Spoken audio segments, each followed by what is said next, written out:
Well, that's it. That's all from me for another week. So until next week, bye for now. Only kidding. Welcome to another week on my allotment garden. Now, it's coming up to the end of May, and we're not getting frosty nights, but the nights are dipping down to about 3 degrees, so it's a bit touch and go whether to put things out. I still have the run of beans I need to put out, and I still have the frost protection in the greenhouse, which I'm actually going to take down today. I'm also going to be sowing some seeds today, some pansies, some amber kiss F1s, and they're a beautiful orange-red flower with a yellow centre, and I'll sow these, and then these will flower during the winter and next spring. So, stop drinking tea, and let's crack on with the work for this week. It's only on the very rare occasions that the temperature in the greenhouse dips down to about 2 or 3 degrees. So I've decided to take the protection off that I put up in the winter, and then I will put some of this whitewash on top of the glass. And what this one does is, because in the summer when it gets too hot, the greenhouse can just get boiling and actually kill the plants. So I'm going to put some whitewash on just to cool the temperature down. But this whitewash is intelligent. On a really dull day, it allows more sunshine to come into the greenhouse, and then on a really warm day, it stops the heat from getting in. A bit like those sunglasses you take outdoors and they become darker or lighter depending on the weather. So, it's starting to rain, which is good. I'm inside, so it doesn't bother me. So let's take this down. Time is certainly flying this year. It only feels a couple of weeks ago that I actually put this up. And if I take it down carefully, then I can store it and put it up again next winter.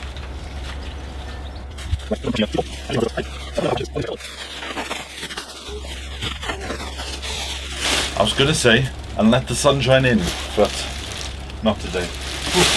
Strange to have that down now. It's like having brand new windows. Right, let's pack this away.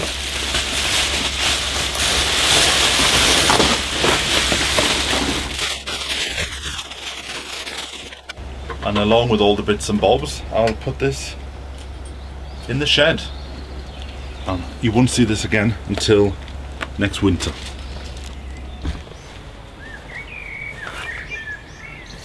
Now, here are the sweetcorn. The variety is called Swift, and I planted them back in April. And even though they're not that tall, I'm thinking about putting them out into the open ground. As long as I put some protection around them, I think they'll be okay. The germination rate's quite good. I think there's only 1, 2, 3, 4, 6 misses in the whole of this. So I think there's enough there for me anyway. If I need any more, I can always put some more seed in the ground in the next few days. So let's start planting.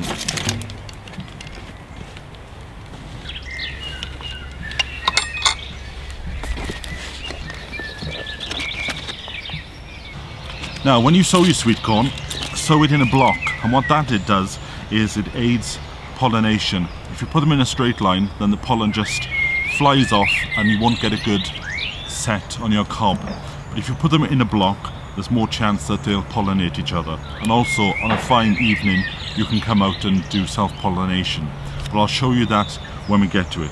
So, I'm going to put them into this bed. If you remember, I put the weed suppressant down a few weeks ago, and this already has holes in, so I know where to put the sweet corn. So let's start planting. Now, I sowed them in these root trainers, and the reason why I did that is because sweet corn, their roots like to go quite deep. And if you put them in these root trainers, then there's plenty of space for the roots to go, as you can see. So let's pull one out, and also they're easy to open up and just slide a plant out. So if I just wanted one, I can take one out and then close the rest up and put that back in with the others. So let's take some of the soil out.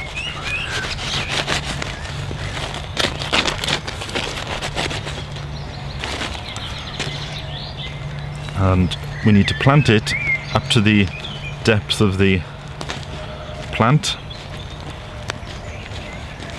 Now doing it this way with this weed suppressant is a bit fiddly, but it's worth it in the end, because to try and weed in between sweet corn is a nightmare, I find anyway. So there's one. So I'll give that a good watering, and I'll also put some slag pellets down. But just to be on the safe side regarding frost, I'm going to put up this windbreak.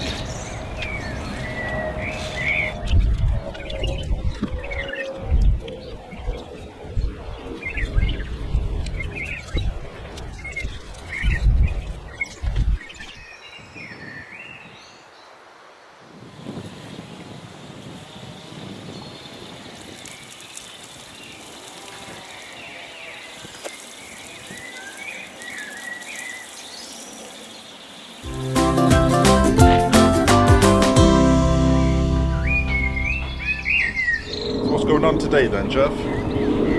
Well, I'm very worried about the weather and possibility, although it's slight, there is a slight possibility of frost. So I'm earthing up the potatoes just a little bit earlier than I would normally do.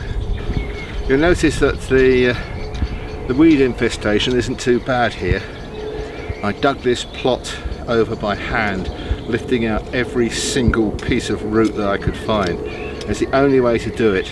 If you use rotavators, all that will happen is you'll chop the roots, bury them anything up to 8 inches deep, and they'll all come through with about a quadruple sized crop of weeds and couch grass especially the following year. Don't use a rotavator unless you've got clean soil. Good evening, lady and gentlemen. Oh, do you cover your things up completely? Well, I'm worried about the frost, so I'm just hoping that what I'm doing is going to work. Frost smoshed. It's going to be summer tomorrow. Yeah. So why do we earth up? General idea of earthing up is to get a longer stem system underground and sow a greater crop. If you don't earth up, you'll get potatoes, but not quite so many per plant. It's actually about 7:30 in the night, and we've never been down here this late doing this much work anyway. But that's just a sign. It's been a bad day for weather today, so the first sign of a bit of sunshine and everybody's out. We've decided to get rid of the forest from the house. Yeah. It was just taking over. Well, these are your seedlings. They're my seedlings, which I started towards the end of February, as I always do, expecting by now to have them in the ground. But because it's been so cold, I haven't been able to get them in the ground, so they've stayed at home. But as you can see, they've completely taken over. They have to go out. So the plan is they're going to have a couple of days and nights in the shed just to get used to the chilly, and then on the plot creating a sort of enclosure surrounded by fleece to give them a few nights with fleeces, and then they're on their own. Do you know what the variety are of these? Yeah, they're Gardener's Delight. This year I've been the most indecisive I've ever been. I think we all are. Shall we, shan't we, shall we, shan't we? I've got to the stage now where, I'm sorry, they're just going to have to survive. I'm being tough. Geoff, come and have a look at the crop. Oh my goodness me. Now you see why I wanted to get them out of the house. I heard you say the word leggy. Yeah. They're as tall as you, Vivi. So you put your sweet corn out, Geoff? Yes, the sweet corn were sort of kind of outgrowing the pots in my greenhouse.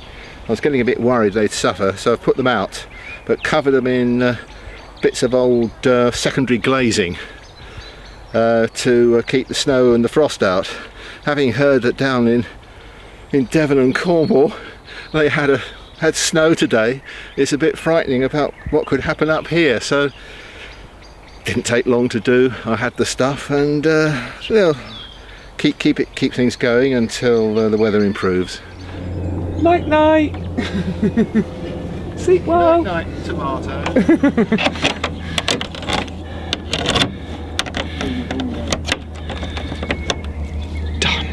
Well, that's the end for today. We've all been enjoying the evening air with a few cups of tea. But it's time to head home now, and let's see what the weather brings us tomorrow.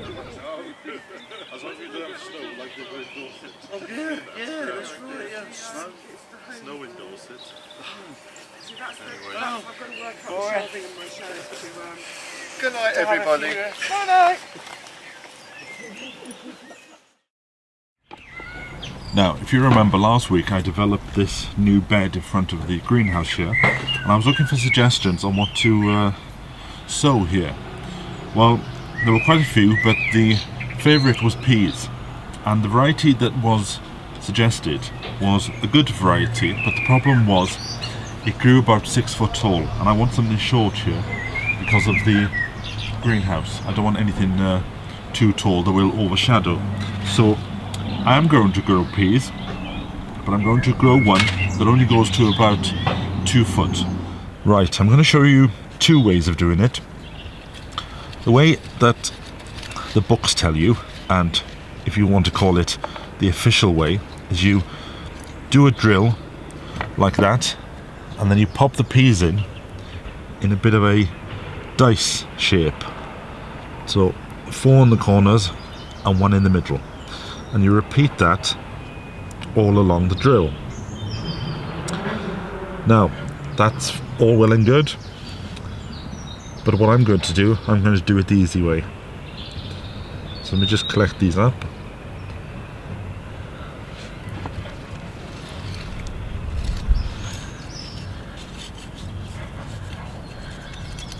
So I'm going to make a drill. In fact, I could get 3 in here. 3 drills. The good thing about this variety is that there's not a lot of leaves on there, and the tendrils of the pea almost support themselves.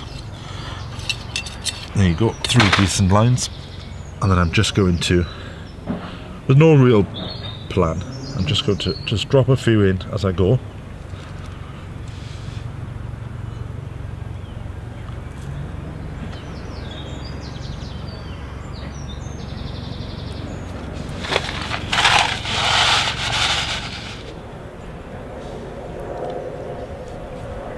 And then I just cover it over. Because the ground is already damp, I'm not going to water them in. And also we've got some rain forecast for later on today, so that'll save me a job.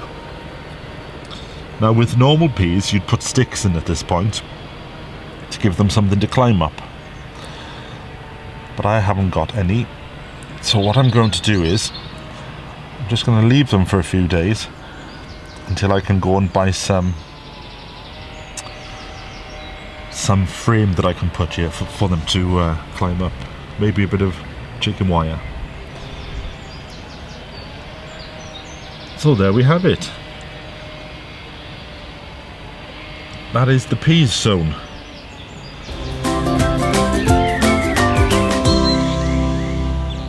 And we're moving into summer, even though the weather might not feel like it, but the alliums are starting to come into bloom. But there's one job I need to do now, and it's not that I've been putting it off for the last few weeks, but it's just one of those jobs I'd rather find something else to do, and that's mowing the grass. And there must be a job that you aren't too keen on doing in the garden, so put that in the comments box below and let me know what it is.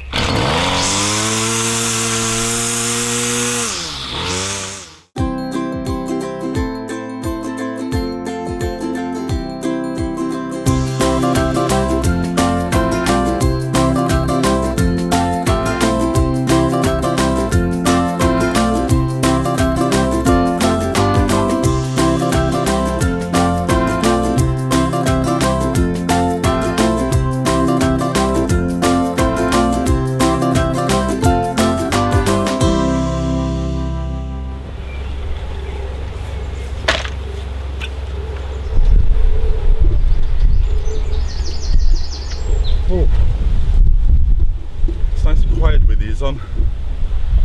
Right, time for tea. Look who's here. It's Rusty. You gonna say hello to the folks at home? Hello to the folks at home. Hello. Right. You're gonna go and catch some mice for me while I do some sowing? Now next I'm going to sow some pansies, and the variety is called Amber Kiss. Now you can sow these between February and July, and then they flower in June to September, and also in March to May the following year. Now with any seed packet I like to open it over the compost. Just a little side note, have you noticed the quality of compost over the last few months, maybe even the last few years? It's actually quite poor. This is a seed sowing compost, but occasionally you'll just find these large lumps of just clay. Anyway, now there's not a lot of seed in here, so I have to be careful. Yes, there's not a lot of seed. Even Rusty's shocked by the news. Right, and then I'm just going to tease them out as I go along the pot here. Put some compost on top. Give them a spray of water.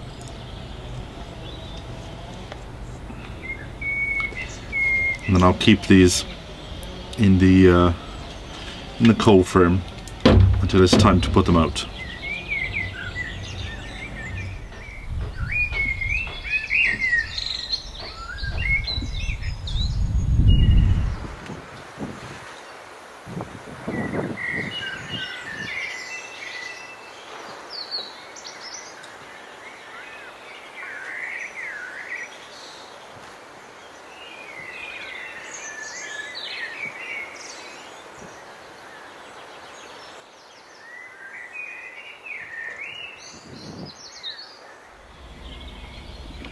Well, that's it. That's all from me for another week. So until next week, bye for now.